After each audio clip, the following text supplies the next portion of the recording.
Hello everyone, Namaskar. My name is Purnima. I'm a yoga practitioner. So it's our 11th day of 15-day series of Thai workout yoga asanas. So the yoga asana which we are going to include in this series, that is sarvangasana. जो योगा आसन आज हम करने वाले हैं वो है सर्वांगासन. सो let's start. हम कई बार इस योगा आसन को इससे पहले कम से कम 1-2 बार पिछले वीडियोस में आपको मैं इनके बारे में बता चुकी हूँ, लेकिन क्योंकि हम ये पूरी कंप्लीट 15 डेज सीरीज़ लेकर आए हैं थाई वर्कआउट योगा आसन्स की, तो इसमें हमें इस योगा आसन को इंक्लूड करना मैंने इसे सही समझा, क्योंकि ये योगा आसन भी आपके थाइज़ में बहुत ज़्यादा स्ट्रेंथ और फ्लेक्सिबिलिटी लाने में मदद करता है. So let's start. So to perform Sarvangasana आपको अपनी मैट पे इस तरीके से स्ट्रेट लेट जाना है और अपने दोनों पैरों को घुटने से बेंड करते हुए अपने दोनों हाथ आपके साइड में होंगे. पैरों को इस तरीके से ऊपर की तरफ उठाना है. अपने दोनों हाथों को आपके बैक पे लाना है. कमर पे आपके दोनों हाथ होंगे और अपने लोअर बॉडी को, पैरों को इस तरीके से ऊपर सामने की तरफ ले जाके ऊपर की तरफ लेकर जाना है. आपकी बॉडी थोड़ी पीछे की तरफ जाएगी और फिर सामने की तरफ इस तरीके से अपलिफ्ट करके लेकर आना है. इस तरीके से आप अपने हाथों का सपोर्ट देंगे अपने बैक पे. इस पोजीशन में आप स्टे करेंगे. आपके दोनों पैर स्ट्रेट होंगे, घुटने भी मुड़े हुए नहीं होंगे. इस पोजीशन में रुकेंगे, पीछे की तरफ आएंगे और फिर नीचे आ जाएंगे.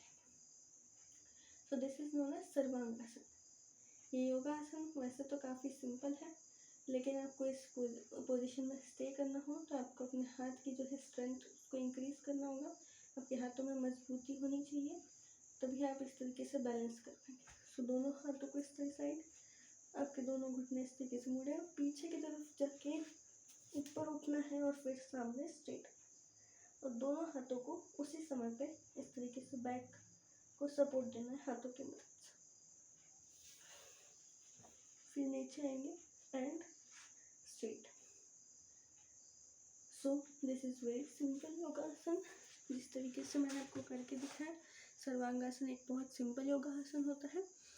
अगर हम इसके थाई से रिलेटेड फ़ायदों के सिवा अलावा भी कोई फ़ायदा अगर देखना चाहें तो इसके कई सारे फ़ायदे होते हैं. आपका जो ब्रेन का और पूरे बॉडी में जो ब्लड का सर्कुलेशन होता है वो प्रॉपर वे में होता है. और सर्वांगासन अगर आप डेली प्रैक्टिस करते हैं कुछ देर 20 सेकेंड्स 30 सेकेंड्स, सो आपकी लंग कैपेसिटी को भी इंक्रीज़ करता है. सो इसके कई सारे फ़ायदे हैं, लेकिन इसका थाई से रिलेटेड भी एक फ़ायदा जो है कि आपके थाइस की स्ट्रेंथ को इंक्रीज़ करता है. ऑफकोर्स आपका बैलेंस जो है, बैलेंस बॉडी पे बैलेंस किस तरीके से करना है, बॉडी का बैलेंस मेंटेन किस तरीके से करना है, वो भी पूरा इससे डिसाइड होता है. इस योगासन को परफॉर्म करते समय आपको कुछ बातों का ध्यान रखना है. जब आप अपनी बॉडी को ऊपर, मतलब आपके पैरों को ऊपर की तरफ उठाना होता है, तो आप अपनी बॉडी को सबसे पहले आपको स्ट्रेट सरफेस पे लेट जाना है. उसके बाद आपको अपने घुटनों को बेंड करना है, घुटनों से पैरों को बेंड करना है और अपनी बॉडी को ऊपर की तरफ लाना है और फिर सामने की तरफ इस तरीके से स्ट्रेट लेकर जाना है पैरों को. याद रखना है कि आपके घुटने मुड़े हुए नहीं होने चाहिए, स्ट्रेट होने चाहिए. जितनी देर आप उस पोजीशन में रुक सके आपको रुकना है, अदरवाइज आप आराम से नीचे आएंगे. झटके से नीचे नहीं आना है. आपके लोअर बैक में इश्यू क्रिएट कर सकता है. प्रॉपर वे में किसी भी योगासन को करना है, प्रॉपर वे में करना है. अगर आप नए हैं किसी भी योगासन को करते समय तो आपको ध्यान से करना है, जल्दबाजी नहीं करना है, वरना फ़ायदे की जगह नुकसान भी हो सकता है. और हमें इस बात का भी ध्यान रखना है कि आप जब इस योगासन को कर रहे होते हैं तो आपकी पूरी बॉडी इस तरीके से ऊपर की तरफ स्ट्रेट जाती है.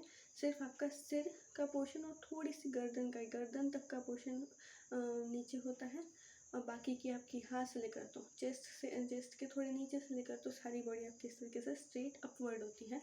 अगर इस तरीके की पोजीशन आ रही है तो आप समझ सकते हैं कि आप एकदम परफेक्ट करेक्ट वे में आप उस योगासन को कर रहे हैं.